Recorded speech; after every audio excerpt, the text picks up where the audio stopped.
A와 B라는 나라를 비교해보자. A는 겨울이 길고 여름이 짧아 농부들이 1년에 한 번만 농작물을 수확할 수 있다. 반면 B는 기후가 따뜻하여 1년에 여러 번 수확할 수 있다.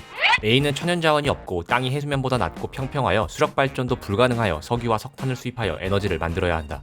반면 B는 에너지를 생산하기 위한 석유, 천연가스, 석탄이 풍부하고 구리도 많이 매장되어 있다. 또한 강을 통한 수력발전도 가능하여 에너지를 자체 생산이 가능하며 남은 에너지는 수출까지 한다. A는 독일과 국경을 맞대고 있어 침략의 위협에 놓여 있다. 실제로 1940년에 독일은 이 나라를 침략한 적이 있다. 반면 B는 평화롭고 안정된 민주국가이고 부족끼리 평화로워서 내전도 없고 주변 나라와의 전쟁을 벌인 적도 없다. 이 두 나라의 연소득은 어떻게 될까? 놀랍게도 A는 22,000유로이고 B는 고작 220유로밖에 되지 않는다. A는 유럽의 네덜란드이고 B는 아프리카의 잠비아이다. 그렇다면 겉으로 보기엔 가난할 것 같은 나라가 부유하고 부유할 것 같은 나라가 가난한 이런 상황을 어떻게 이해해야 될까? 왜 어떤 국가는 부유하고 어떤 국가는 가난할까?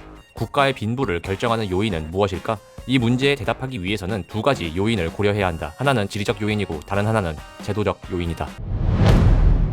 우선 지리적 요인부터 살펴보자. 지리적 요인의 관점에서 결론부터 얘기하면 열대 국가보다는 온대 국가가 천연자원이 많은 나라보다는 없는 나라가 더 부유한 경향을 보인다. 온대 국가에 비해 열대 국가가 가난한 주된 이유는 낮은 농업 생산성에 있다. 일반적으로 열대 지역의 곡물 생산량이 많을 것이라고 기대한다.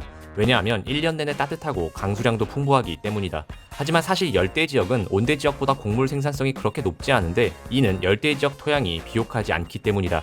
이는 빙하기로 거슬러 올라가야 근본적인 원인을 알 수 있다. 빙하기에 빙하는 한 곳에만 있는 것이 아니라 넓은 지역을 반복해서 오르락 내리락 했다. 하지만 적도 지방은 빙하가 있는 곳에서 거리가 너무 멀고 따뜻하기 때문에 빙하는 중위도 지역까지만 닿았고 적도까지는 오지 못했다. 이런 과정이 22번가량 반복이 됐는데 그 과정에서 바위가 침식되면서 새로운 흙을 만들었고 그때마다 중위도 지역 흙에 새로운 영양분이 더해졌다. 반면 적도 지역은 그러한 빙하의 축복을 받지 못했던 것이다. 열대 지역의 농업 생산성이 낮은 또 다른 이유는 온대 지역에서 나뭇가지와 낙엽이 땅에 떨어지면 천천히 썩어가며 토양에 오랫동안 영양분을 방출한다. 반면 열대 지역에서는 높은 기온과 미생물로 인해 신속하게 분해되고 잦은 비로 인해 쉽게 씻겨 내려가기 때문에 영양분 공급이 온대 지역에 비해 상대적으로 부족했다. 뒤에 다시 얘기하겠지만 이런 이유로 열대 지역은 농업 생산성이 낮아 온대 지역의 국가보다 문명 시스템을 발전시키는 데 뒤처졌고 좋은 제도를 채택하는 데도 늦어져서 가난한 경향을 띠게 되었다.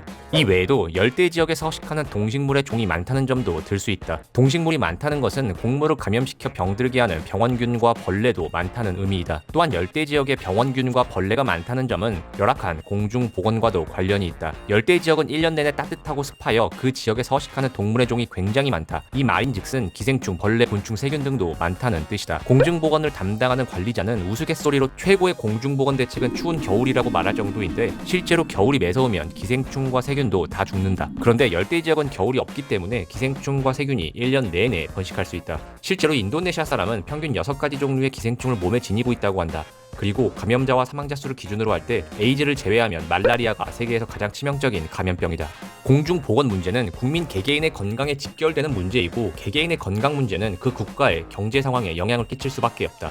실제로 잠비아의 평균 기대 수명은 41세에 불과한데 약 30년 교육시켜놓고 사회에 투입시키면 11년만 경제에 이바지할 수 있는 것이다. 그렇게 되면 생산 인구 대비 비생산 인구가 훨씬 많아지게 되고 1인당 평균 소득은 낮아질 수밖에 없다. 또한 공중보건이 열악하면 가장 큰 영향을 받는 나이는 유아이다. 유아 사망률이 높을 경우 열대 지역 여성은 많은 아기를 낳으려는 경향이 있는데 몇 명이라도 생존하길 바라는 마음에서다. 이 의미인즉슨 여성들이 오랜 기간 임신해 있거나 수유를 하고 있는 상황이기 때문에 여성이 경제에 참여할 수 없고 이도 역시 비생산 인구의 증가를 유발하고 결국 1인당 평균 소득은 낮아질 수밖에 없다.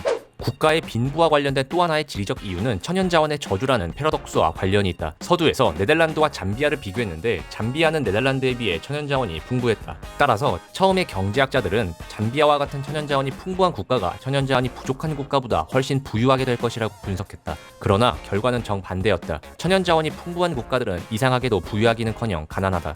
천연자원이 이처럼 축복보다는 저주로 여겨지는 이유가 무엇일까? 그 이유는 바로 천연자원이 골고루 분포되어 있지 않고 일부 지역에 집중적으로 매장되어 있기 때문이다. 그렇게 되면 천연자원이 매장된 지역은 독립하여 이익을 독차지하려는 등의 지역 이기주의가 발생하고 이것이 국가 내 정치적 혼란과 내부 분열을 발생시킨다는 것이다. 실제로 광물자원이 풍부한 콩고의 동부 지역에서 분리 독립운동이 만성적으로 벌어지는 이유가 여기에 있다. 대한민국은 다이아몬드 광산이나 유전이 없어 복받은 나라라고 작가는 말하고 있는데 참 어이가 없...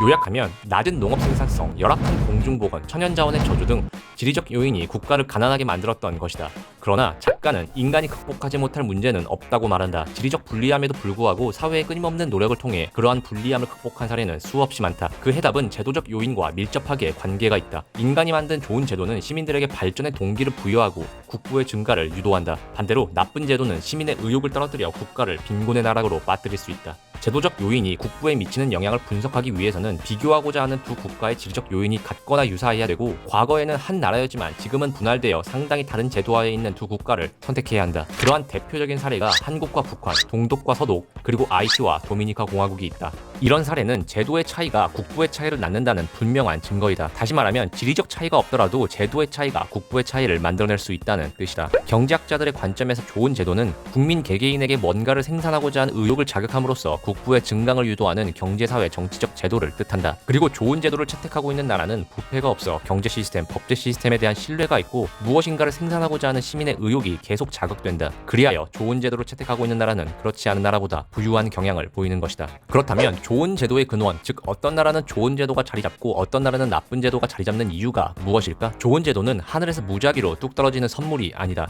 결론부터 얘기하면 좋은 제도는 농업의 출현과 관련이 있다. 아주 먼 옛날 자급자족하던 사회가 농업기술이 발전함에 따라 정착사회가 되었다. 그렇게 되면 잉여식량이 만들어졌고, 이런 잉여식량으로 인해 모든 사람이 농부였던 사회의 직업군이 다양해졌다. 왕족, 은행가, 학생, 교수, 관료집단, 상인, 발명가, 정부 등 특수계급이 생겨났고, 그들은 식량을 수확할 필요가 없었다. 농업 출현의 역사가 길수록 제도가 오랫동안 발전했을 것이고 그 사회에 깊게 안착되었을 거라고 쉽게 추측할 수 있다. 즉 좋은 제도가 진정 빛을 발하기 위해서는 사람들이 제도에 대한 오랜 믿음이 있어야 하며 좋은 제도를 잘 받아들일 수 있는 선진화된 축적된 시민의식이 필요하다.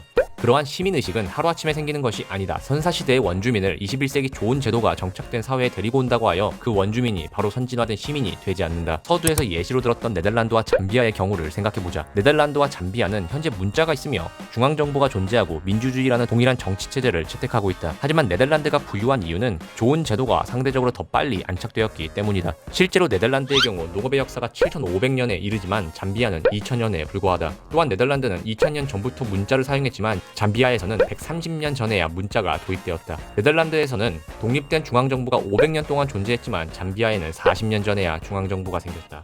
또 다른 사례로 한국을 들 수 있다. 1960년대 한국, 가나, 필리핀은 모두 가난한 나라였다. 경제학자들은 어느 국가가 부유해지고 어느 국가가 계속 가난할지 예측했다. 대부분의 경제학자는 가나와 필리핀이 식량 재배가 쉬운 기후 환경을 가졌고 천연자원이 많기 때문에 더 부유할 것이라고 예측했다. 반면 한국은 천연자원도 별로 없고 춥기 때문에 부국으로 발전할 조건이 전혀 없다고 예측했다. 하지만 60년이 지난 지금 한국은 제1세계 경제 수준에 올라와 있다. 그 이유는 한국은 농업, 문자, 금속, 도구와 중앙정부 등 많은 것을 중국으로부터 일찍이 전달받았고 기원 후 700년경에 단일 중앙정부 하에 통일이 되었기 때문이다. 일제강점기 해방 이후 1950년대 한국은 여전히 가난했지만 한국은 제도적인 측면에서는 부국의 조건을 이미 갖추고 있었던 셈이다.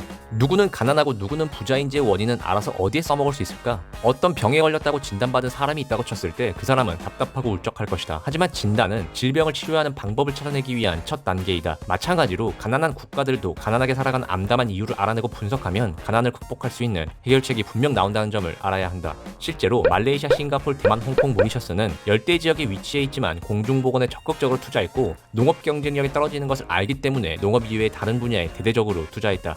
그리하여 부유한 나라가 되었다. 우리의 인생도 마찬가지인 것 같다. 우리가 가난하고 실패할 수밖에 없는 이유에 집착하는 것보단 성공하여 부자가 될 수 있는 가능성을 보는 눈을 가지는 것이 중요하지 않을까라는 생각도 해보게 된다.